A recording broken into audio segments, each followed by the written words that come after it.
우리가 바라보는 이 세상은 언제나 화려해 보이기도 합니다.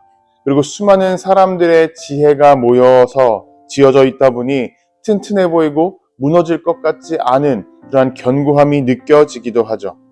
그래서 우리는 그 가운데 속해 있으면서 돈과 권력 혹은 이름과 지위가 있는 사람들 옆에 붙어 있는다면 안전할 것 같고 든든할 것처럼 느껴질 때가 참 많이 있습니다.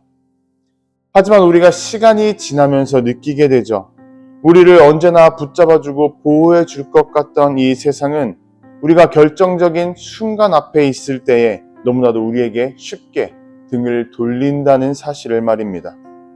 마치 단단한 줄에 몸을 묶고 있는 것 같았는데 순간의 무게를 견디지 못하고 끊어져 버리는 것처럼 우리에게 있었던 수많은 가까운 관계들도 무너지게 되고 든든하다고 여겨졌던 터전들도 어느 날 사라지고는 합니다. 그럴 때 우리는 깊은 고립감, 외로움에 빠지게 됩니다. 어디로 가야 할지, 누구를 붙잡고 누구를 의지해야 할지 알 수 없는 그러한 외로움이나 허무함이 몰려올 때가 참 많이 있습니다.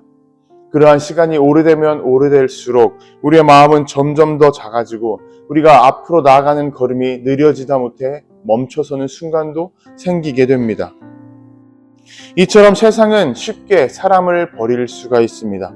세상은 또 어느 순간 무너져 내릴 수가 있기도 하죠. 그렇게 무너지고 버려진 자리에서 우리를 다시 일으켜 세워주는 사람은 과연 누구일까요? 우리는 어려운 상황이 있을 때에 앞서 말한 것처럼 힘 있는 사람, 능력이 있는 사람을 의지하면 된다라고 생각할 때가 참 많이 있습니다. 하지만 오늘 시편 146편은 그렇지 않다고 우리에게 분명히 말씀해주고 있습니다. 귀인들을 의지하지 말며 도울 힘이 없는 인생도 의지하지 말지니 라고 분명히 기록하고 있습니다. 그 이유에 대해서 이어서 이렇게 설명합니다. 호흡이 끊어지면 흙으로 돌아가서 그날에 그의 생명이 소멸하리로다.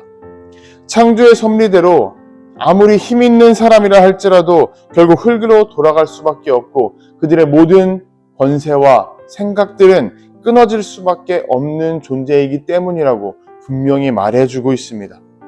바울 사도 역시 우리에게 같은 권면을 하고 있습니다.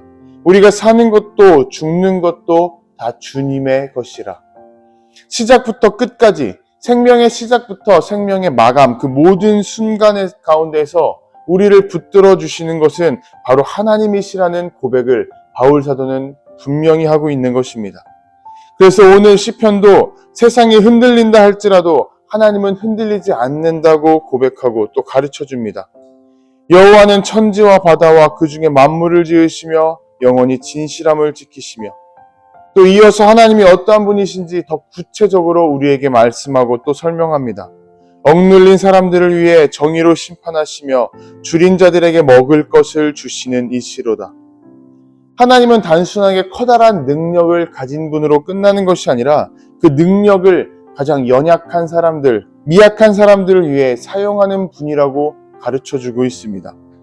여러분, 우리가 흔들린다고 또 힘든 상황에 있다고 느낄 때에 그 가운데서 우리를 흔들리지 않도록 강하게 붙들어 준다. 이러한 느낌을 받을 때가 있습니다. 그때가 언제일까요? 누군가 내 손을 강하게 붙잡아 주고 있을 때입니다. 누군가 내 음성에, 내 목소리에, 내 이야기에 진심을 다해 귀를 기울여 주고 있다고 느낄 때입니다. 하나님은 그렇게 우리에게 귀를 열어주고 계시고 손길을 내어주고 계십니다. 억눌린 사람들의 손을 붙잡아 주고 계시는 분이라는 것이죠. 또한 여호와께서는 갇힌 자들에게 자유를 주신다고 말합니다. 우리의 삶에 얽힌 굴레와 사슬들, 해결되지 않은 마음의 결박들도 하나님께서 모두 다 풀어주고 계신다고 우리에게 분명히 선포하고 있습니다. 바울 사도는 빌립보 감옥에서 갇혔을 때에 찬송했고 하나님께 감사를 돌렸습니다. 그때 감옥문이 열렸고 사슬이 풀렸던 경험을 하게 되었습니다.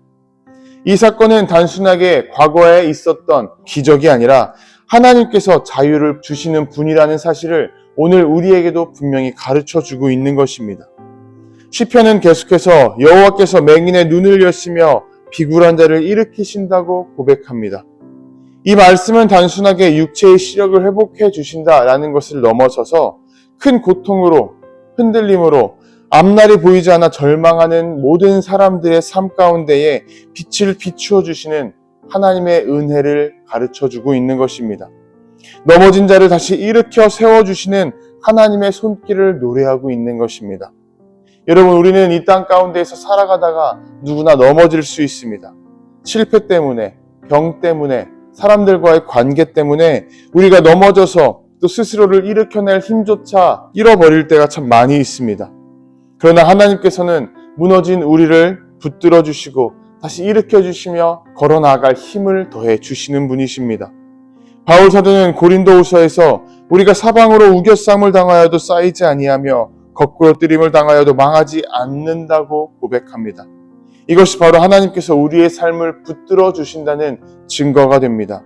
세상은 우리를 버린다 할지라도 하나님은 결코 우리를 버리지 않는다는 고백인 것이죠.